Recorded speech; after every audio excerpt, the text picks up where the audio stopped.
The following program is brought to you by the Baker & Baker Foundation and is a production of the Columbia Museum of Art.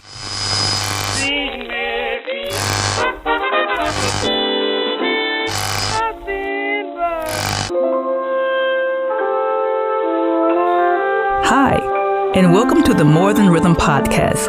I'm Dr. Brigitta Johnson, host and ethnomusicologist. And we are back to the Binder podcast and the More Than Rhythm, a Black music series hosted by me, Dr. Brigitta Johnson. Contemporary topics, lyrical imagery, and live instrumentation have long been hallmarks of popular music. And that is especially true for hip-hop. Hip-hop has become the #1 genre of music in the United States, with a global influence that connects communities around the world beyond the boundaries of race, class, and even language. Like the blues, jazz, soul, and disco that form its roots, hip-hop continues the tradition of music reflecting the joys and pains of the world around us over raw beats and rhythms. For the third program of the More Than Rhythm series, we welcome South Carolina Lowcountry native and conscious-raising hip-hop artist Benny Starr. He'll be joining me here to talk about community-oriented hip-hop, Lowcountry legacy, and sustainability in the arts.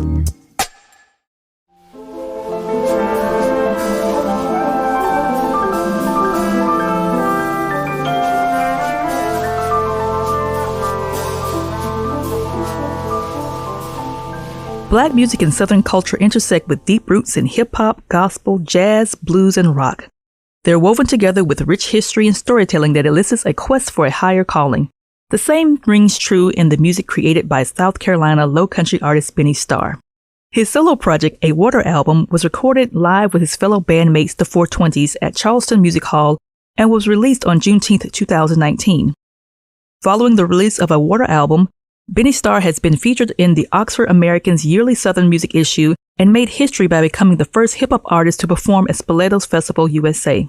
In 2019, A Water Album was named South Carolina's Best Album by the Free Times. In 2020, he formed Native Son, a duo comprised of himself and multi-instrumentalist Roger Cliché. Together, they are redefining what it means to be dynamic in hip-hop while remaining highly respected.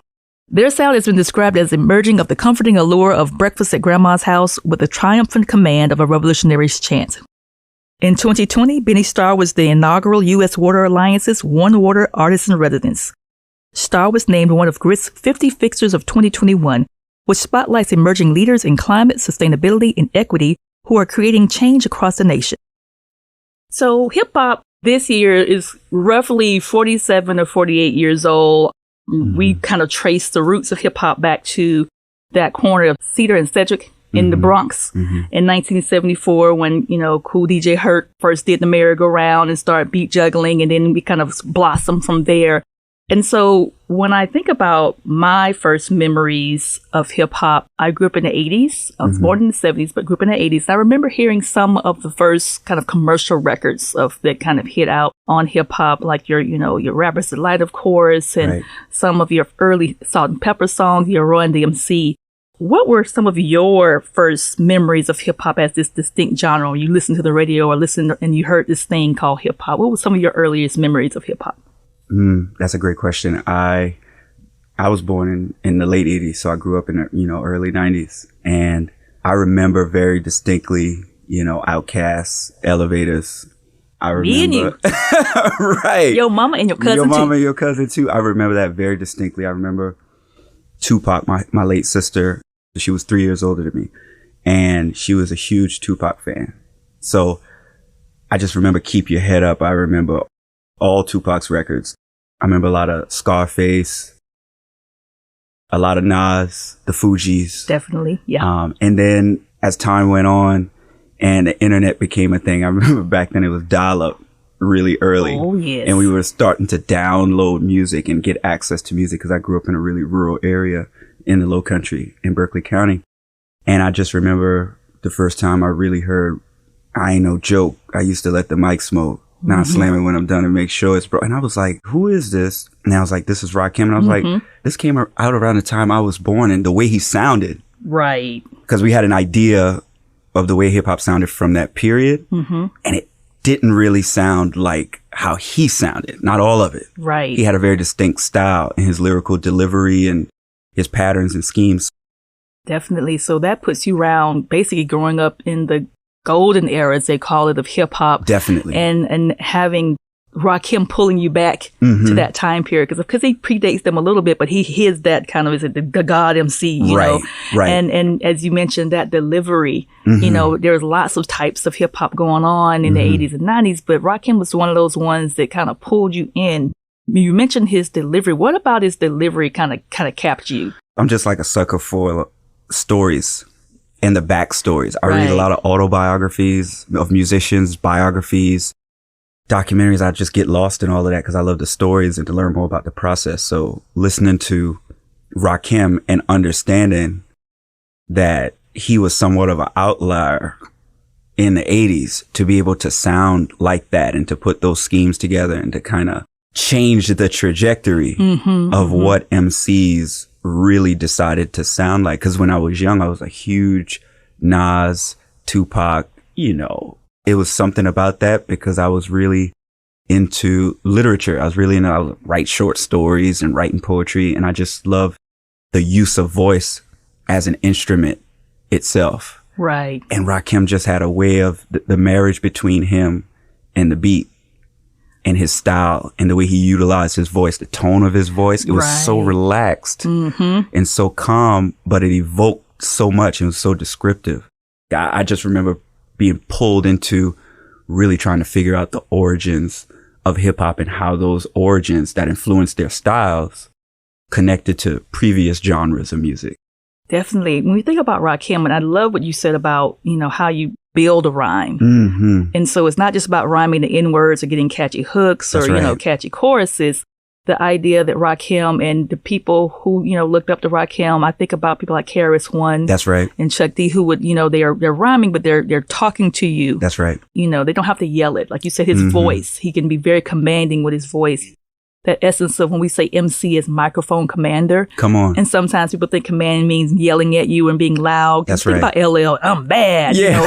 You know, eat Cool J cookies. And he's giving you this very bravado type of, you know, delivery. But Rakim was one of those guys that said, I can be just as powerful with my regular voice and you know, speaking directly into what the issues are and making you think. That storytelling aspect that I always say when we think about hip hop becoming its global genre.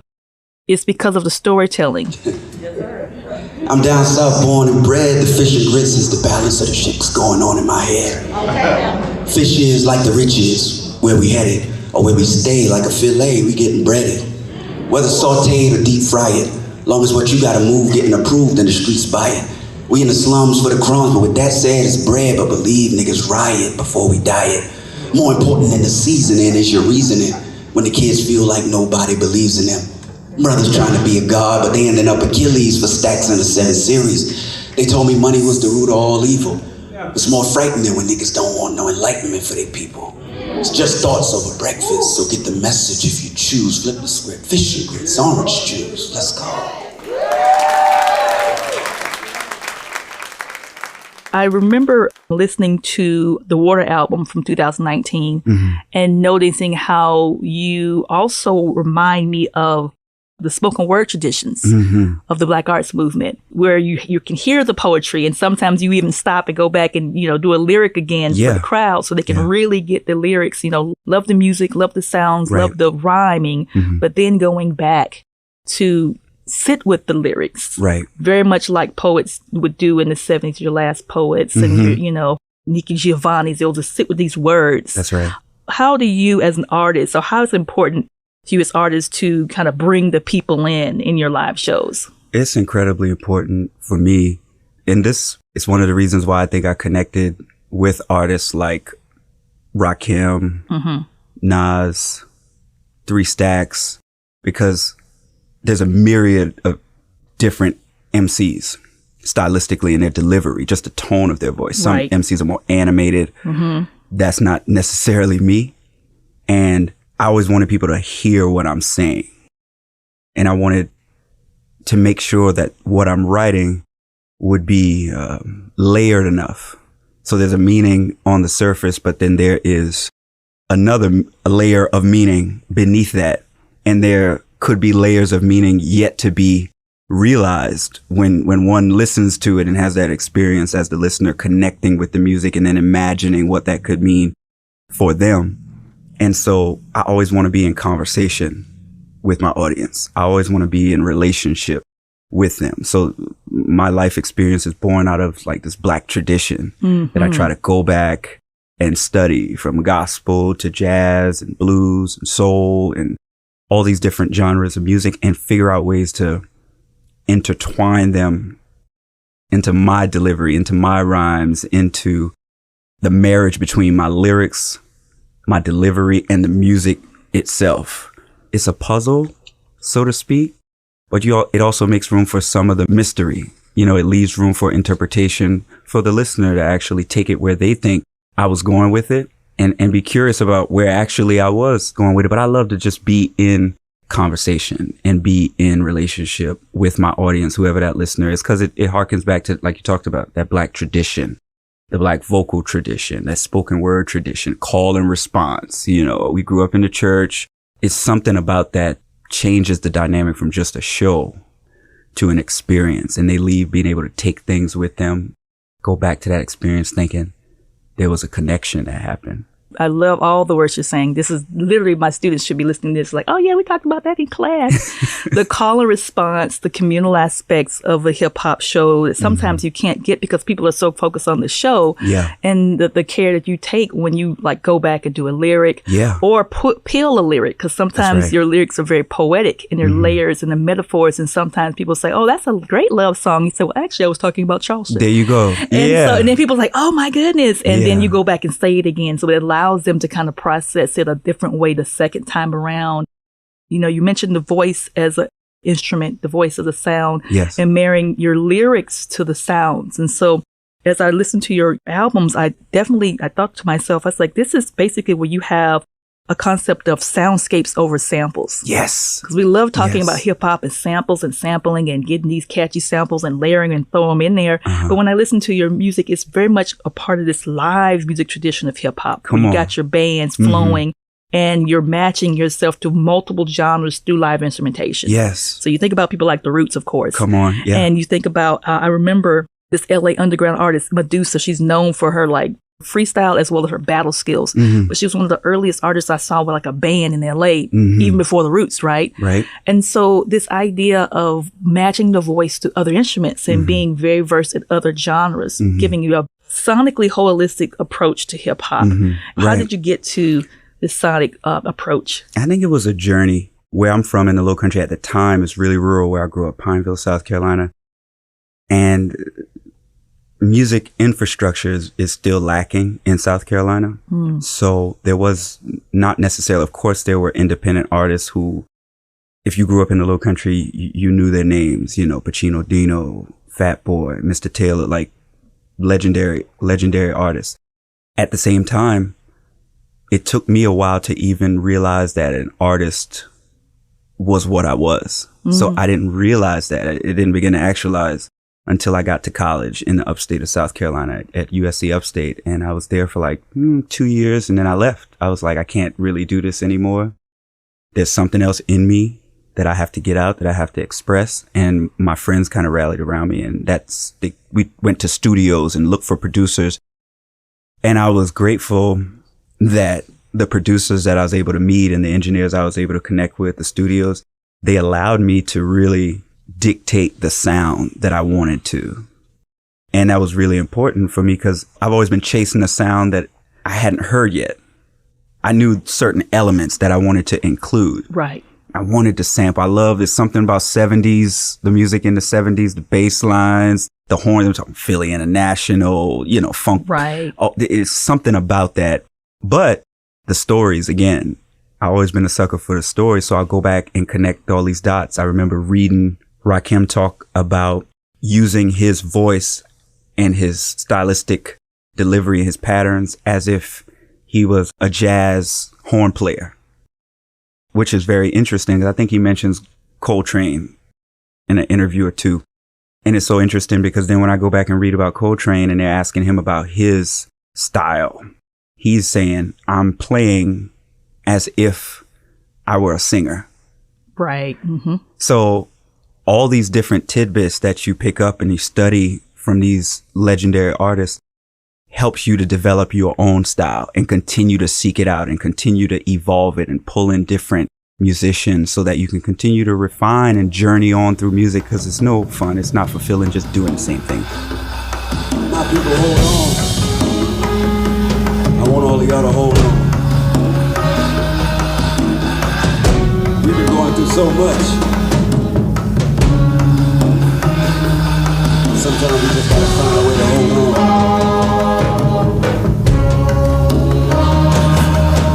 Yeah.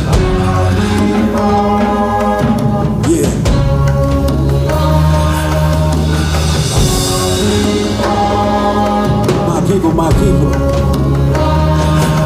hold on.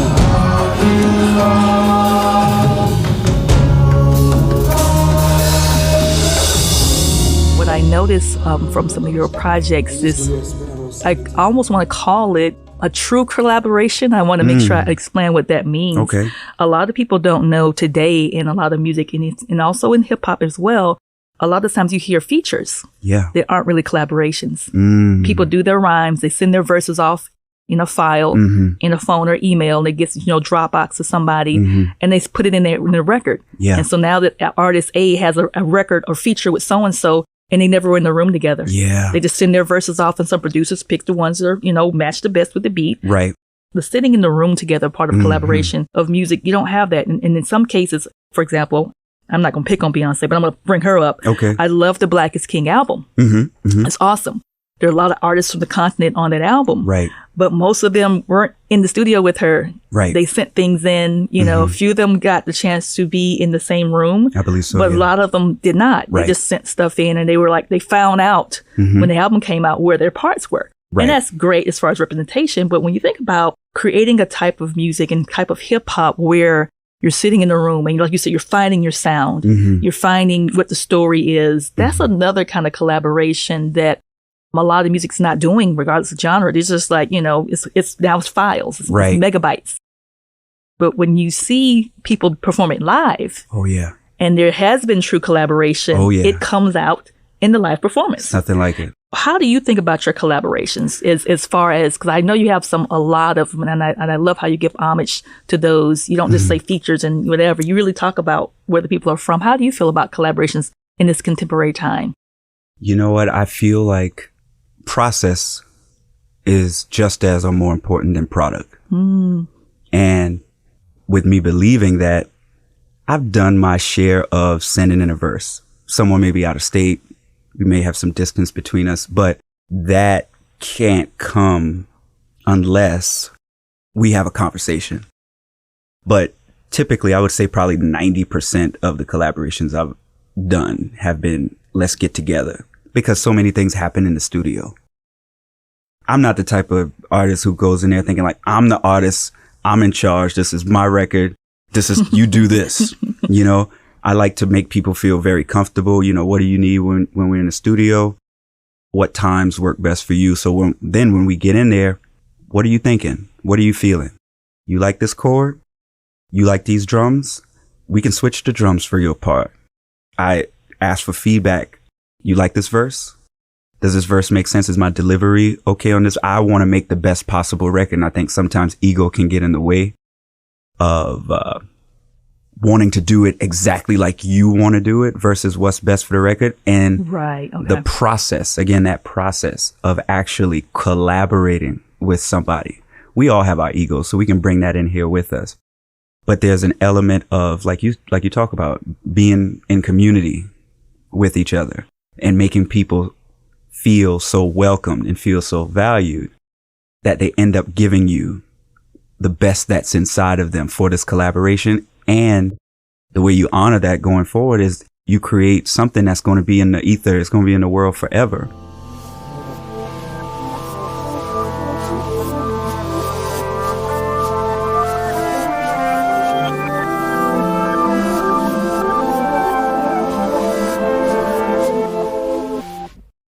Museums should reflect the communities they are in.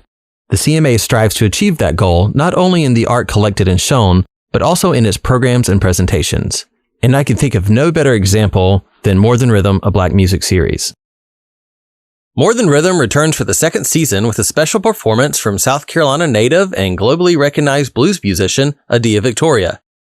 On break from her world tour, Victoria will take the stage with series host Dr. Brigitta Johnson for a discussion about her journey as an eclectic 21st century blues artist, then return for a performance with guitarist Mason Hickman that will include some of Victoria's poetry paired with dance interpretations by Columbia-based dancer Aaron Bailey. You can find more information about More Than Rhythm on our website, www.columbiamuseum.org. And now, back to the show.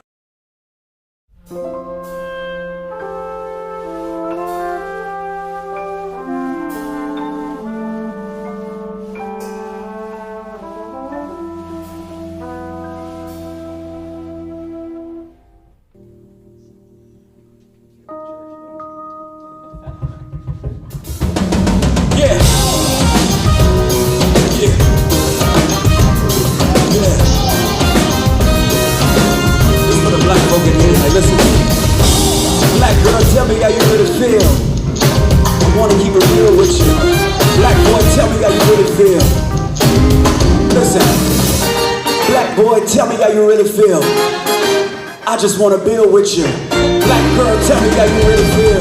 Baby, I want to keep it real with you. I want to live better, eat better. I want to love better, sleep better. I remember the song Sublime. Oh. What got me was the hook of that song where you're literally saying, tell me how you really feel. That's like right. Black boys, tell me how you really feel. Black girls, tell me how you really feel. Yeah. And you kept saying it over and over. And you hear sometimes, artists get on the stage and say, how y'all doing? Y'all all right? Whatever. And it's like, banter. Yeah. It kind of fills the time. But in this case, as you listen to that song, you're getting to the heart of some other things that I like in your music when you start dealing with how people are really doing. That's right. And we have fancy words now called mental health. Of course. And self-care, Mm-hmm.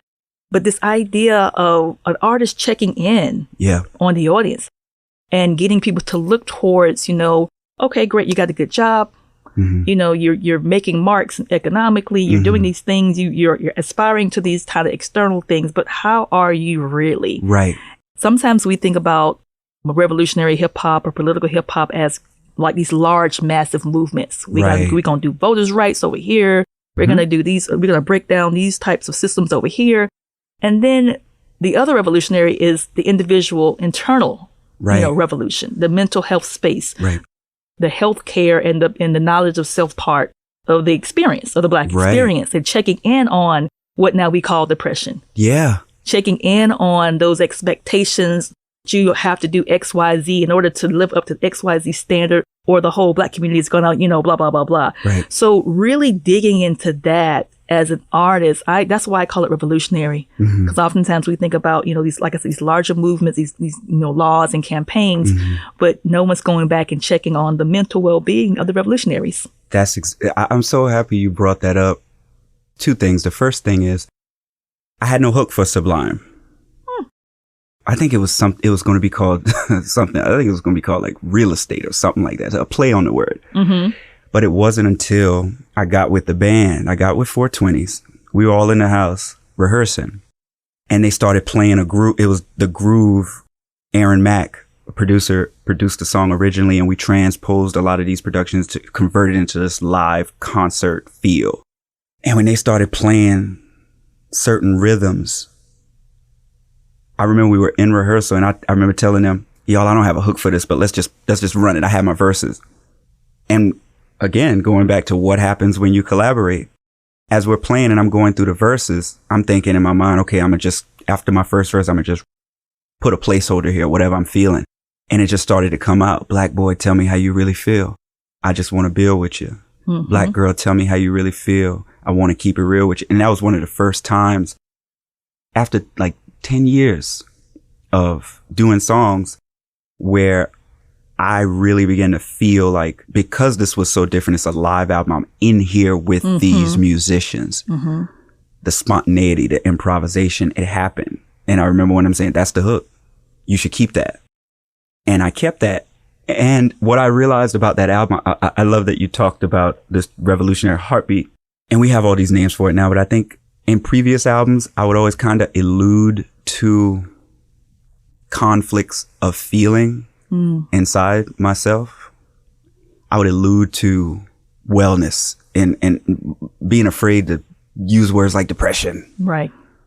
But that album was the first time I really, really began to dive into what that was for me, reckoning with things I felt, traumatic experiences, childhood experiences, and all of that, and how it was affecting me.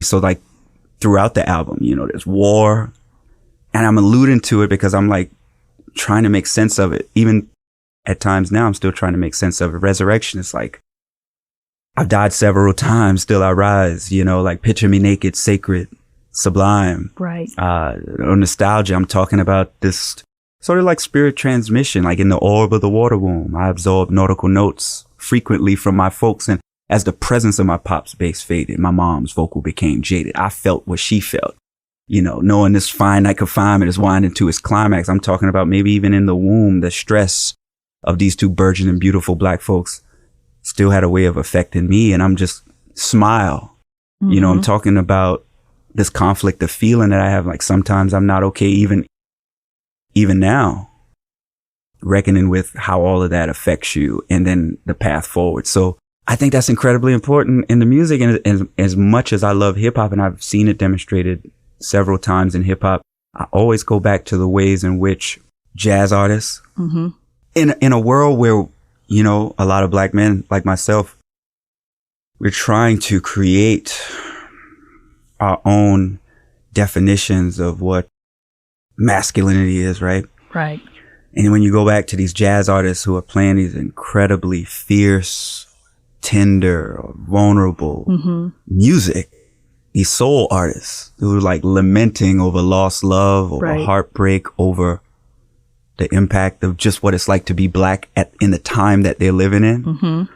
I think that's somewhat of a duty that I feel like I have to try to be as honest with myself first via the music, because a lot of the times my progress or the things I was willing to admit sprang forth in my music before I was even ready to sit down in front of a therapist and say, this is how I feel. I'm scared. I'm nervous. I'm dealing with some anxiety. I'm not feeling what it's somehow manifested in the music. And then when I go back and listen to music, I'm like, damn, maybe it was my soul or my spirit kind of calling out beforehand. This is the message. You my forever love. Hold you by your closed fist. Can I hold you by your closed fist? Misses into my palms, feel my calm soul scent. Kisses lifting your arms, planting songs in your fertile farms. Earth, we deep in the root, we're reaping the fruitful colors of Farnsworth. To your point about masculinity, I think about the song Forever Love. Thinking about a Black man talking to Black men. Yeah. And like you said, the issues of masculinity and male bonds, but male bonds like beyond this kind of patriarchy, beyond this kind of toxicity, and having these types of exchanges that are not about the bravado or putting on the front or keeping the strong, whatever thing that society expects you to do. Sometimes I call grown people hip hop. Yeah. Because it's one thing to, you know, to be a type of hip hop that offers the escape and the fun and the catharsis, but it's another one that makes people go inward and examine, and particularly Black men, because hip hop has become such a huge voice for a lot of Black men, young Black men in society today. And so to say forever love and to tell another man, I know I love you forever. And there's no asterisk about it. It's not, I love you because you know, help me move these keys, or, you know, you bought me this, or you put me on, you gave me a chain, or you blah, blah, blah. Or it's literally this kind of vulnerability around, I love you. Yeah. Period. Right. So we've seen male hip hop artists get into these issues, but you can see them still struggling with, I gotta still be this thing. Right. I gotta be this kind of, you know, image of patriarchy or whatever, and you're still dying. That's so right. I'm hearing you work through your stuff. Yeah. But you still are trapped by your stuff. And so when I listen to some of your music, it's this aspect of, I don't want to be trapped by my stuff anymore. So I'm just going to say it. I don't. Where does that braveness comes from? Because of course in hip hop, they always say, you got to do it this way, and I'm not going to buy your records. And so where does that bravery come from? I have no desire to be famous. Maybe that was what I wanted when I was in my early 20s or something. That's everybody's dream, to be a superstar or whatever. But I had to get honest with myself about what I wanted in my career. I want to be sustainable. I want to be able to create from a place of freedom. I remember Bill Withers talked about why he walked away from music. You know, you had some white record executives coming in there telling him how to make music, and he's been making music for a long time. His whole life, yeah. And when he got tired, he just walked away at the height of his success. He was like, I'm done. I'm not going to do this anymore. Interestingly enough, a Water album was the first show that I allowed my parents to come to. Oh, wow. Because I wanted them to see it in a specific way. I want to be at a point in my career where I could really have my hand print over this expression of my art in a specific way. And I wanted them to see it because, in the South, you go from being an A student in everything and you win in these awards, your dean's list, and you tell your parents, yeah, I think I'm going to quit school and be a rapper. That is, that's sacrilege. Just, how could you do this? But surprisingly, they were always really supportive. And even in a song like Forever Love, knowing that they were there, knowing that they would be there, one thing I began to explore, which I had touched on in songs before, but I really began to explore the relationship between myself and my mom, and then myself and my dad, and how that impacted me even into my late 20s and even into now. My dad wasn't around when I was a kid.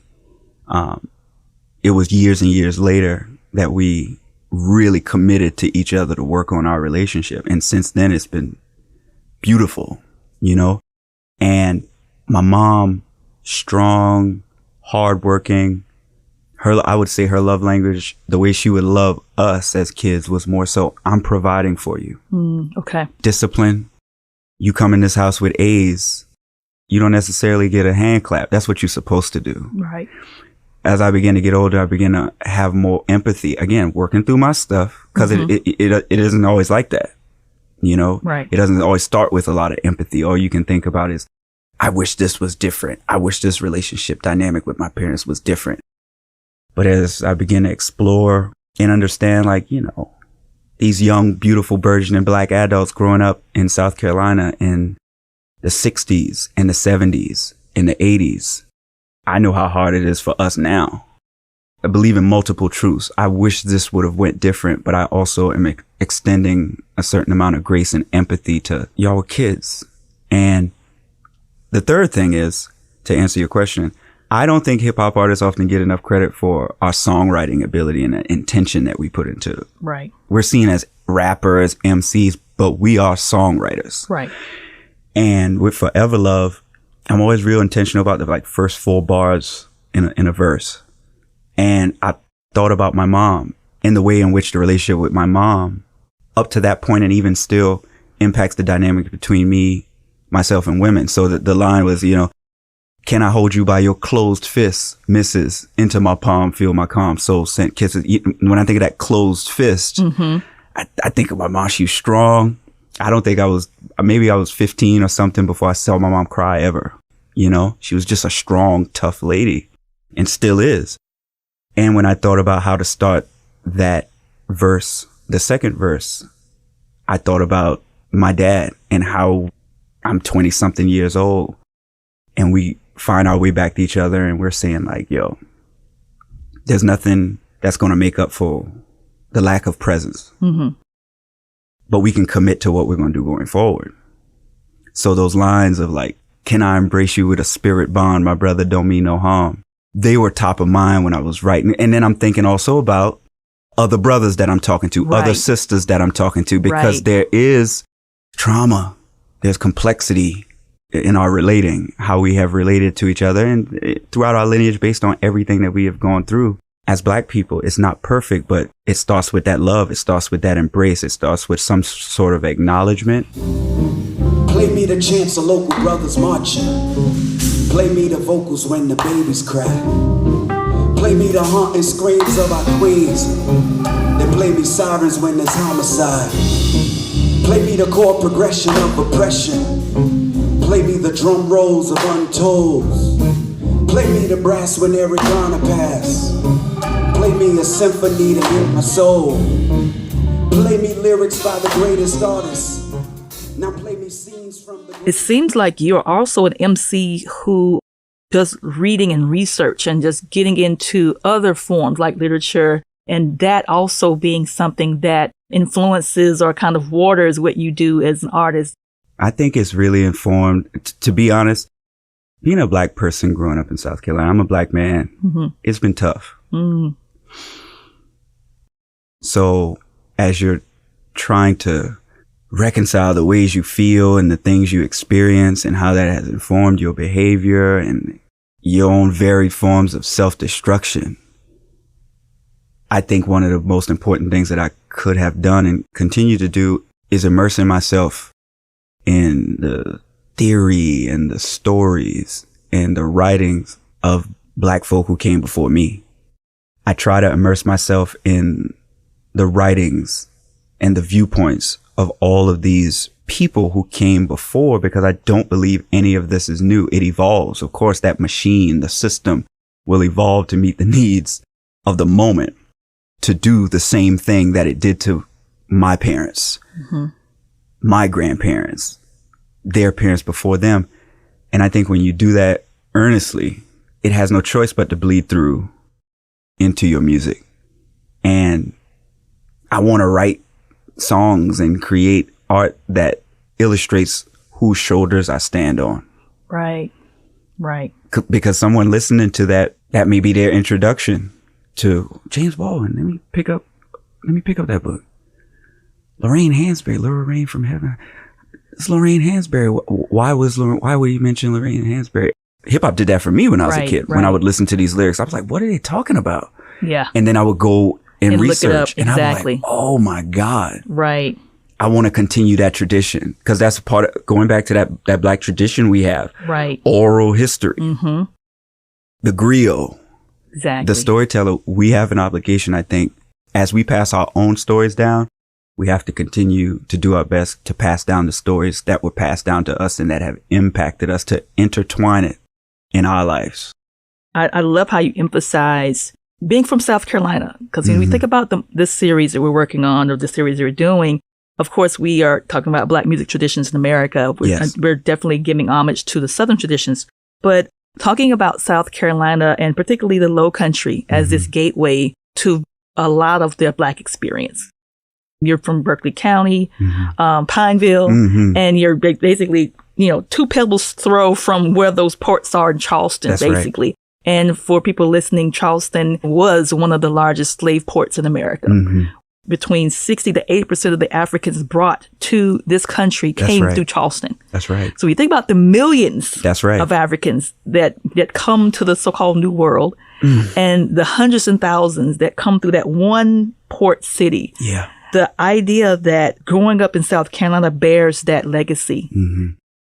We also think about the legacy of victories. Yes. The surviving. How does grandma survive? That is right. All of those things. And we look at the art and expressive arts and the music and the religion and spirituality, that even in the midst of being, tormented, oppressed, banned, outlawed, and all those things, every generation found a way to keep it pushing. They dug, and even when they were banning things that were African language or the dance or the religion, African Americans kept finding a way to keep it oral, keep passing down the stories. Like you said, the griot. We weren't saying griot, in 1920, but what we were doing with the blues and the storytelling, what we were doing in the church house and the praise houses and the ring shouts, it was basically embodying those things and passing it on to the next generation. So what I love about hip hop in the South in particular is when you have the hip hop artists who are still connected to that tradition, connected to that legacy. And of course, doing the research and speaking the names. Yeah. Speaking the names of the ancestors. Like you said, the people whose shoulders you stand on, not just musically, but just how you made it. Yeah. The song, how you got over. That's right. And so having that eye for the people and that truth telling, that's what I look forward to. And I want to kind of shift a little bit because now you're also a filmmaker, as it were, You're doing films now. So that's what I love about sustainable hip hop, is that you guys wear lots of hats, And so tell me about the film Restoration, a concert film. How did that come to be?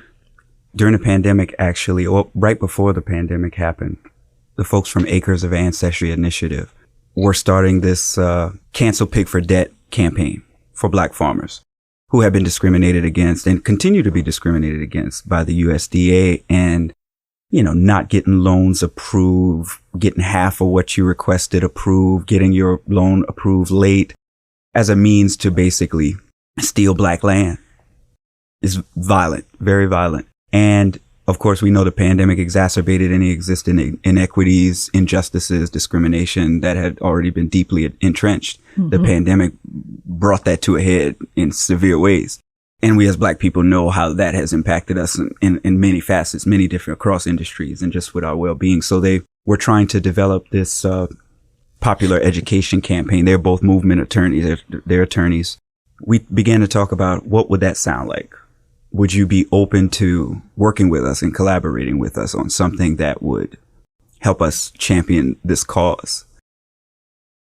I don't hear a lot of rappers talking about farmers. This is always funny when I talk with friends. I think about how grandmama was organic before there was this whole organic movement, right? And I always go back to these things. Black people were sustainable before the sustainability movement was white. Exactly. We were environmentalists before the environmentalist movement was white. And I love being called to do something and realizing this is exactly what you should be doing. Right. So me and Roderick, we talked about it and we were like, let's go in and figure out how to make a record that could speak to this, but something that's not cheesy. Right. You know, something that is actually, oh no, we don't want a PSA, right? So we came up with the song. We put out the song, and after the song was released, we thought, let's do something. We need something more. And the song turned into the idea about doing a concert film, combining archival footage of actual farmers who had been discriminated against, who have been fighting for their land, who continue to fight for their land, pairing that with these original songs, sort of scoring it, allowing them to be the griot and allowing this generation to connect with them in a way that goes from Black farmers telling their stories, telling the story of the land, telling the story of their struggles, to hip hop music that was born in this generation that really ties it together using all these soulful touch points, or these touch points of jazz that influence the style and what it sounds like. It came together. And again, going back to collaboration, there was so much trust and honor in the process between Roderick, myself, Dakira, and Tracy, that we allowed ourselves to be able to say, hey, let's do something innovative, because if this is a popular education approach, we need to be able to lean into doing whatever is creative enough and whatever is innovative enough that still honors this work in order to reach people, connect with them, be in conversation with them, and also move them to realize this is connected to us more so than we realize, because there's only a certain amount of Black land left within the community. And if we lose that, just knowing all the things that we're dealing with right now, if these Black farmers aren't given redress, if their land isn't saved, where will we be 2-3 generations from now? Yeah, listen, I'm coming back for the land that my grandmama and my granddaddy put a house on. I'm coming back for the land that they snatched from the fam. I'ma put the whole South on. Back for that bag that you owe me, and I ain't coming back by my lonely. I'm back for the makers, I'm plotting on the plot by your neighbors. I'm back for the land with a handful of bands, and I'm back for the land. From the backwoods of the black, come back to claim what's ours. Give me flowers, the witch doctor, pull roots and grind powder. I remember us looking up and noticing that you were working also with the U.S. Water Alliance. And so the importance of this environmental take, connecting that to the Black experience, Black history, and those contributions. Can you talk a little bit about your U.S. Water Alliance, One Water? I think you're the first artist in residence. Right? And I think that happened also right during the pandemic, correct? Did. Okay. It did. How do they find you, Benny Starr, hip hop guy, and then say, hey, water, this is talk? Interesting, because it was a friend of mine who previously worked at this museum. Oh, okay. She came across this application and she sent it to me on Instagram. She said, you should apply to this. And it was a open call for the U.S. Water Alliance. They do their summit yearly. This summit, all, water utilities, all these different stakeholders will arrive in a city, and it's all about water. It's all about one water. It's about access. It's about all these things. And they were doing an arts and culture delegation. So they had an open call for artists and culture workers who work in water. She had heard a Water album, and she was like, you should apply to this. And I'm like, I ain't gonna get this thing. That's in my mind. I'm thinking, but I did it. Applied. They reached back out and said, we would love for you to be a part of this arts and culture delegation. And it was like a funded scholarship for it. So they brought me out to the One Water Summit. I got to experience that with a host of other artists. There were like over 60 other artists across disciplines who attended as a part of that arts and culture delegation. And we built a relationship. And later on, maybe a year later, their CEO at the time, Radhika Fox, who now runs the Office of Water for the EPA. Oh, okay. It was sort of her dream, her baby to say, why shouldn't we have an artist in residence? Why shouldn't we have an arts program? Right. And I applied, and I was selected, and I became their inaugural artist in residence. And what I hope I brought to that residency or that experience is there's a much more robust function for arts and culture that includes, murals and songs and dance. And it even goes beyond that when we begin to really, really buy into the understanding that the process is just as important, if not more important, than the product itself. And one of the things that drew me to the residency was that it wasn't tied to this mandatory demand that you create something as a part of this residency. It was sort of open-ended.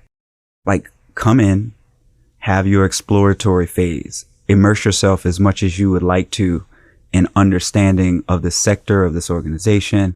Challenge us, because I'm coming in to kind of challenge and question and disrupt and be as subversive as possible. But process was something that stood out to me in all of that.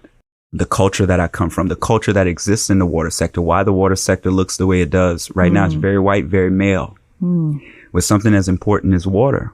And the amount of people that even right now don't have access to that, don't have access to clean, safe, affordable drinking water, potable water, wastewater, these things. What can we learn from the value in this robust function of art, in this robust function of culture that can really shift and change this sector to function the way it needs to function, not necessarily the way it has been functioning? Tell me how you gonna survive it and what you gonna do when the water keeps rising.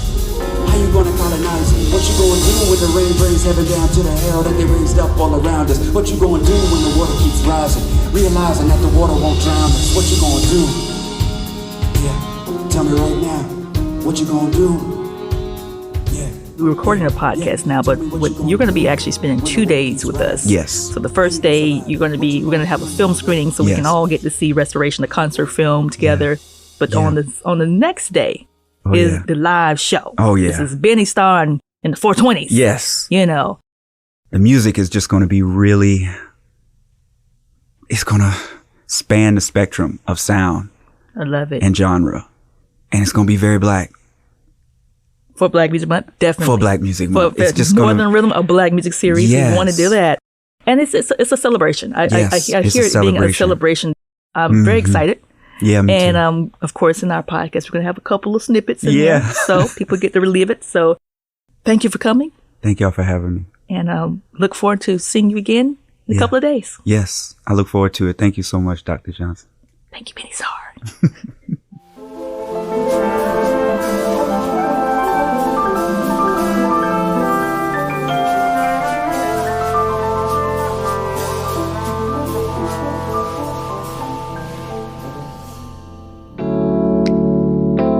The More Than Rhythm podcast is a production of the Columbia Museum of Art. Recording and editing by Drew Barron. Today's episode was hosted by Dr. Brigitta Johnson, and today's guest was Benny Starr, who performed with his band, the 420s, which you heard throughout the episode. Additional production for this series is done by me, Wilson Bame. Funding for this series is made possible by the Baker & Baker Foundation and is supported by Richland County Government and a Connected Communities grant from Central Carolina Community Foundation. This program is made possible in part by the National Endowment for the Humanities. Democracy demands wisdom. See you next time.